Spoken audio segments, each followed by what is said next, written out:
la solitude quand on est victime. Merci. Une question, et on va enchaîner les questions pour que vous puissiez répondre ensemble. Moi, là, en vous écoutant, il y a deux choses qui me frappent. C'est est-ce que vous avez rencontré des syndicats autres que, enfin, des syndicats type CGT, FO, CFDT, voilà. Est-ce que au cours de votre parcours, vous l'avez fait? Et la deuxième chose, c'est sur l'excuse. Alors ça, c'est quelque chose qui m'intéresse énormément parce que, en fait, pour moi, soit on va chercher tout le monde par le callback. Et en fait, ça va mal finir. C'est-à-dire que c'est pas possible. Enfin, pour moi, il y a vraiment quelque chose de l'ordre il y a un tel stock, et vous le dites d'ailleurs dans vos témoignages, il y a un tel stock à gérer qu'en fait, ça va être vraiment très compliqué.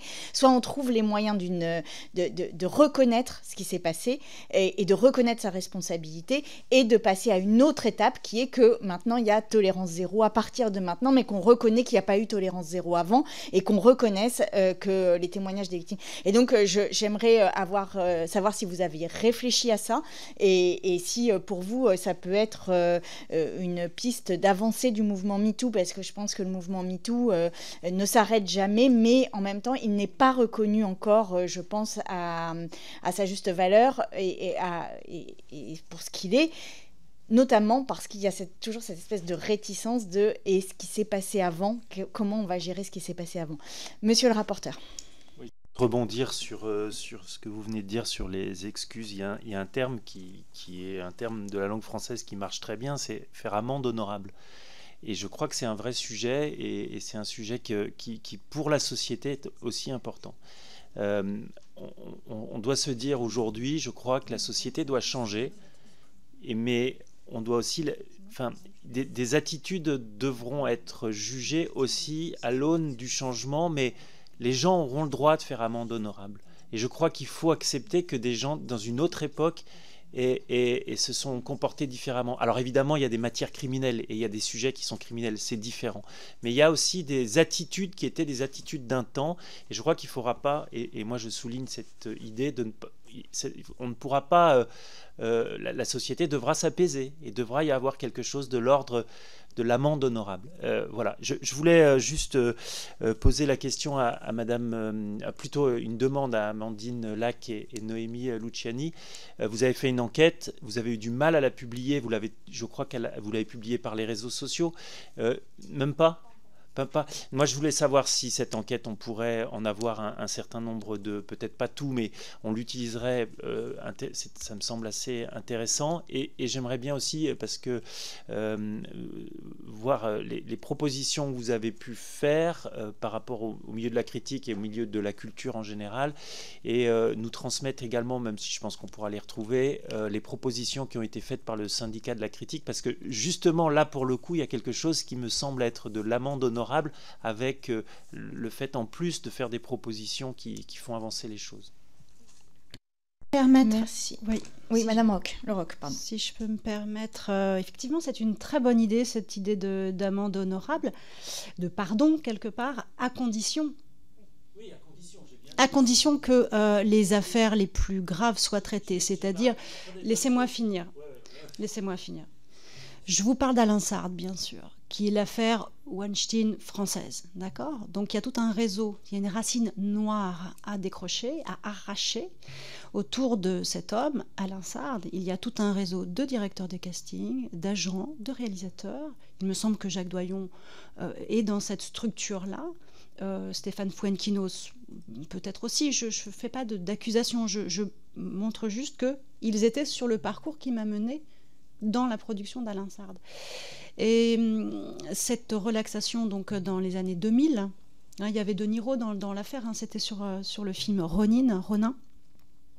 On ne peut pas faire amende honorable tant qu'Alain Sard et toutes les ramifications systémiques qui sont jusqu'à maintenant dans le milieu du cinéma, ne soient pas dénoncés, ne soient pas punis par la loi de manière judiciaire. Après, oui, on pourra parler d'amende honorable. Je tiens à préciser, et vous reprendrez les propos, c'est exactement ce que j'ai dit, Madame Le Roc. Hein. J'ai dit qu'en matière criminelle, il fallait que la justice passe, et que l'amende honorable était possible que si on faisait justement ce qu'on fait quand on fait amende honorable, c'est qu'on reconnaît aussi un certain nombre de choses et on s'en excuse.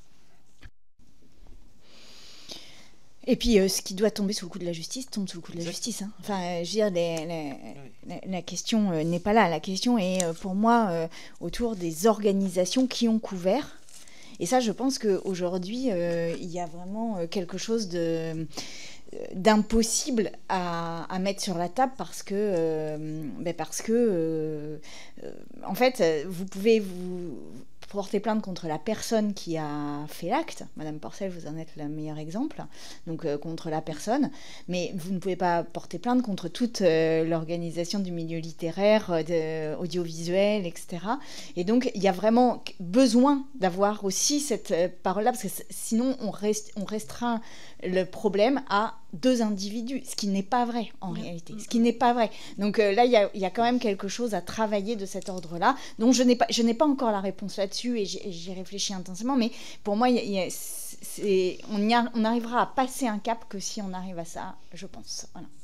Madame Leroc, oui. Si je peux me permettre, reconvoquer devant la commission tous les signataires, tous ceux qui ont blanchi, tous les soutiens de PPDA, tous les soutiens, parce que la liste est longue, hein, des gens qui ont fait des lettres de moralité à Alain Sard ou des lettres de moralité à PPDA, là on y verra déjà beaucoup plus clair.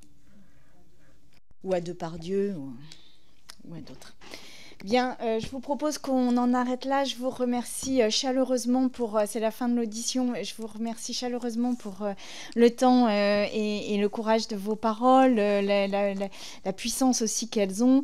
Voilà, la commission rendra son rapport au mois d'avril, début avril. D'ici là, vous pouvez nous faire parvenir des témoignages écrits ou des éléments écrits complémentaires qui vous sembleraient importants pour éclairer les travaux de la commission. Nous, si nous avons des questions complémentaires, eh bien, nous retournerons vers vous et nous vous écrirons.